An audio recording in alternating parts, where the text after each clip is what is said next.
अगला टॉपिक, ठीक है। अब यहां पर मैंने कुछ और मॉलिक्यूल्स लिए हैं बच्चों, कुछ और मॉलिक्यूल्स में यहां पर आयंस वाले मॉलिक्यूल हैं। अभी तक हमने न्यूट्रल मॉलिक्यूल लिए थे, अब हम आयंस वाले मॉलिक्यूल्स पर ऑक्सीडेशन स्टेट फाइंड करते हैं। बिल्कुल बेसिक से यहां पर चल रहा है, 9th का बच्चा, 10th का बच्चा जो भी इंटरेस्टेड है यहां पर पढ़ रहा होगा उसको भी समझ में आएगा, ठीक। मैं कोई हाई फाई लेके मैं हाई फाई भी समझा सकता हूं, यहां पर कोई मैकेनिज्म समझाऊं किसी बच्चों को, बिल्कुल बेसिक से स्टार्ट कर रहे हैं बच्चों, समझ पा रहे हो, बिल्कुल बेसिक है। तो बिल्कुल बेसिक में चार्ज से ही स्टार्ट करेंगे, एटम से स्टार्ट करेंगे, मोल से स्टार्ट करेंगे, तो यही बेसिक बेसिक चीजें हैं, ठीक है। यहां पर कोई हीरो बनने नहीं आया, बच्चों को सेलेक्ट कराने के लिए हम यहां पर पढ़ा रहे हैं। Is it clear to all? तो बिल्कुल बेसिक से लेके चल रहे हैं, बहुत बढ़िया। तो यहां पर बिल्कुल बेसिक है।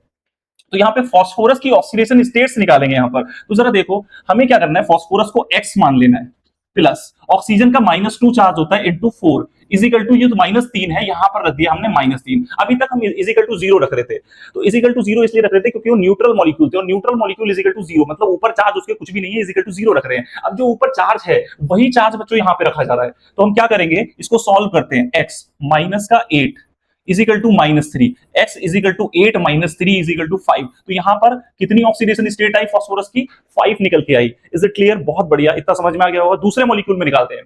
दूसरे मॉलिक्यूल में हाइड्रोजन पर 1 चार्ज होता है, 1 इंटू 2 प्लस x, ऑक्सीजन का कितना होता है -2 इंटू 2 इजिकल टू -1। बहुत बढ़िया।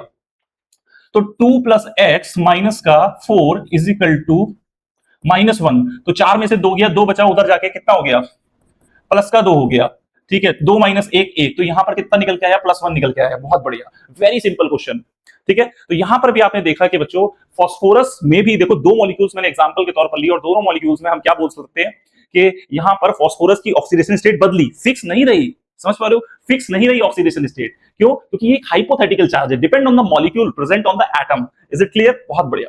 तो यहां पर अगला एक मॉलिक्यूल है जैसे NH4। तो NH4 में हम क्या करेंगे कि N पे ऑक्सीडेशन स्टेट कितनी निकालनी है, तो x, हाइड्रोजन का होता है 1, 1 इंटू 4 इजिकल टू 1, तो x equal to 4 minus 1, minus का 4 प्लस का 1, वेरी गुड। तो x इजिकल टू कितना निकल के आया, -3 निकल के आया यहां पर। तो इस वाले नाइट्रोजन की ऑक्सीडेशन स्टेट निकल के आई बच्चों -3। अगली ऑक्सीडेशन स्टेट पर चलते हैं, सल्फर की निकालते हैं यहां पर। सल्फर का कितना है x, तो x ऑक्सीजन का कितना है -2, -2 इंटू 4 इजिकल टू कितना हो गया, -2, तो x -8 इजिकल टू -2, तो x equal to 8 -2 equal to 6। यहां पर क्या निकल के आया, 6 निकल के आया। बहुत बढ़िया। तो यहां पर ऑक्सीडेशन स्टेट निकल के आई बच्चों, 6 निकल के आई। तो सबसे पहले बच्चों अगर बिल्कुल सिस्टमैटिक ढंग से पढ़ रहे हो तो कॉपी पेन लेके बैठो, सिलेक्शन के लिए पढ़ रहे हो तो कॉपी पेन लेके बैठो, ऐसे ही नहीं हवाबाजी, ठीक है। तो जरा देखो, नेक्स्ट यहां तक आपको क्लियर हो गया होगा, बिल्कुल ऑक्सीडेशन स्टेट निकाला। नेक्स्ट टॉपिक देखते हैं। यहां पर दो मॉलिक्यूल लिखे गए हैं बच्चों, तो इसका आंसर हम यहां पर बताते हैं। बहुत इंटरेस्टिंग कॉन्सेप्ट है, बहुत इंटरेस्टिंग कॉन्सेप्ट है बच्चों ये, इसको समझो। जनरली क्या करते हैं बच्चे, इसको x मान के यहां पे निकालते हैं, तो 1 into 2 plus x, plus oxygen का कितना है माइनस का 2 इंटू 5, बहुत बढ़िया, इजिकल टू 0 करते हैं। तो 2 प्लस एक्स माइनस का 10 इजिकल टू 0, तो x 10 में से 2 गया, कितना आ गया 8, तो इसमें 8 आया, इसमें कितना आया 8। अभी बताते हैं, लॉजिक बताएंगे इसका कि क्या सही है आंसर या गलत है। इसमें निकालते हैं 1 into 2 plus 2x plus minus का 2 इंटू 8 इजिकल टू 0, तो 2 प्लस 2x माइनस का 16 इजिकल टू 0, तो 2x इजिकल टू 16 में से 2 गया 14, और x इजिकल टू कितना आया, +7। बहुत बढ़िया बच्चों, ये दोनों आंसर आए, लेकिन दोनों ही रॉन्ग आंसर है, इसलिए तो बोला था ये बहुत इंटरेस्टिंग सवाल है। ये भी रॉन्ग आंसर है और ये भी रॉन्ग आंसर है, तो फिर बच्चों सही आंसर क्या है, ये यहां पर हम समझाएंगे आपको। तो सबसे पहले बच्चों आप इसको नोट कर सकते हो, या फिर इसको स्क्रीनशॉट ले लेना, बाद में लाइव में सेव भी हो जाएगा, दोबारा देखोगे तो, ठीक है। तो ये दोनों ही रॉन्ग आंसर हैं। तो फिर इस तरीके के क्वेश्चन को सही करने के लिए हमें क्या करना होगा, इस तरीके के क्वेश्चन को सही करने के लिए हमें एक चीज पढ़नी होगी, which is called range of oxidation state. Range of oxidation state, वो हम टॉपिक यहां पर पढ़ा रहे हैं। उसके बाद इस सवाल पे दोबारा आएंगे, और दोबारा आने के बाद इसका सही आंसर हम यहां पर बताएंगे। तो जिसको भी रेंज नहीं आती फटाफट से वो रेंज पढ़ ले। आ जाओ बच्चों, ये अपनी लिखिए रेंज ऑफ ऑक्सीडेशन स्टेट। बहुत बढ़िया। तो जरा ध्यान दो बच्चों, ये रेंज का कंसेप्ट बहुत इंटरेस्टिंग है।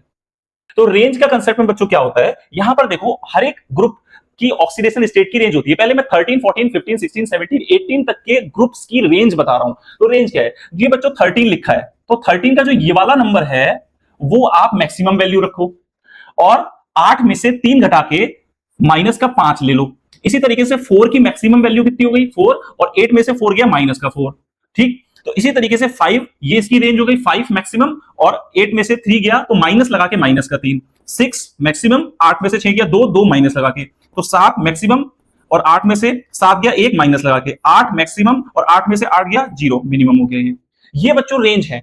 मतलब इन ग्रुप्स के एलिमेंट्स, इन ग्रुप्स के एलिमेंट्स इस रेंज के बाहर नहीं जा सकते, इस ग्रुप के एलिमेंट्स इस रेंज के बाहर नहीं जा सकते, और अगर चले गए तो इसका आंसर आप मैक्सिमम वाला कंज्यूम करेंगे।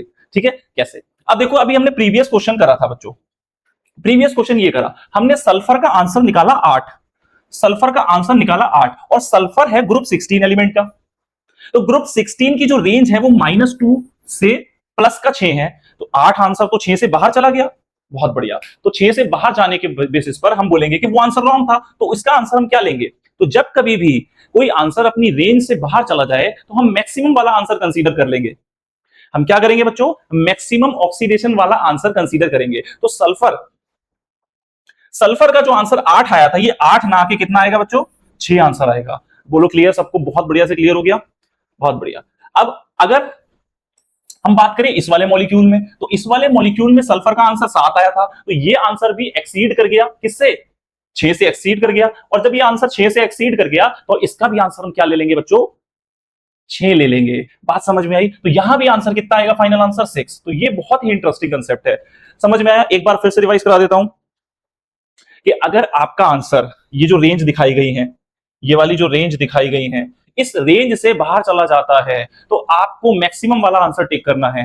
क्या करना है बच्चों? आपको मैक्सिमम वाला आंसर टिक करना है। ऐसे बहुत सारे सवाल आपके पीवाईक्यूज में दे रखे होंगे, जेई में भी आ रखे हैं, नीट में भी आ रखे हैं।